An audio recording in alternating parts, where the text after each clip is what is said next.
Okay, so the Senate just passed its big, beautiful bill today, 50-50, with JD Vance as the tie-breaking vote.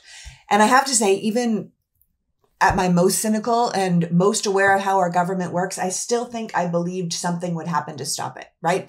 That a fourth Republican senator would join Rand Paul and Tom Tillis and frickin' of all people, Susan Collins, to protect us from financial ruin and human devastation. But nope. I mean, this bill is so completely underwater in popularity, and it's going to hurt so many people. I just thought it couldn't possibly pass, but they passed it. They passed a bill that quite likely could destroy the American economy, that will most definitely disrupt 80 plus years of groundbreaking innovation in science and technology, a bill that will definitely throw at least 10 to 20 million people off their health insurance, and that will, of course, raise everyone else's premiums, a bill that will increase ICE's budget, ICE, who we all love so much right now. Their budget's going to go from $2 billion to $45 billion.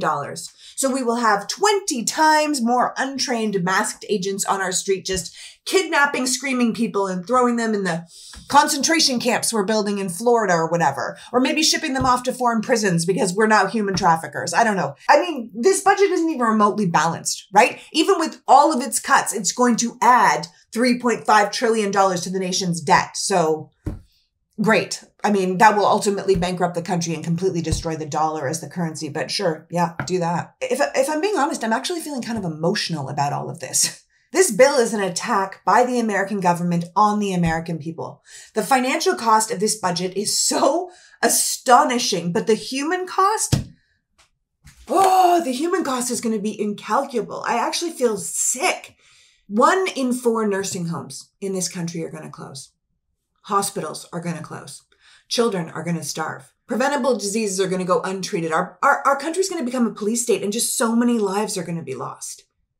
Now, I didn't just come here to complain, as though I'd like to. I came here to say that this irresponsible, corrupt, incompetent, destructive piece of legislation still has to be passed in the House. So there is still a chance for us to stop it. So think of this as our Hail Mary pass, okay? So here's what I want you to do. First, talk to your people. Most Americans have no idea how destructive this bill is going to be. So you need to tell them. You need to pick something that you know matters to that person and tell them how it's going to affect them. Then I need you to be relentless with your Congress members. Do not leave these House members alone. They want this monstrosity passed by the 4th of July. Happy birthday to us. Woohoo, right? So we have maybe 72 hours to write these people, to call them, to email, to protest. Follow them around if you have to. Ask them what kind of person votes for legislation that will knowingly harm or kill Americans while destroying our financial future. Ask them what kind of moron would do such a thing. Embrace the most annoying version of yourself and be ruthless with your reps. Be persistent with your people. I don't care if it's your mother or your Congress member. If they do not care, you have to make them care. Ultimately, none of this could matter, but there is way too much on the line not to at least try.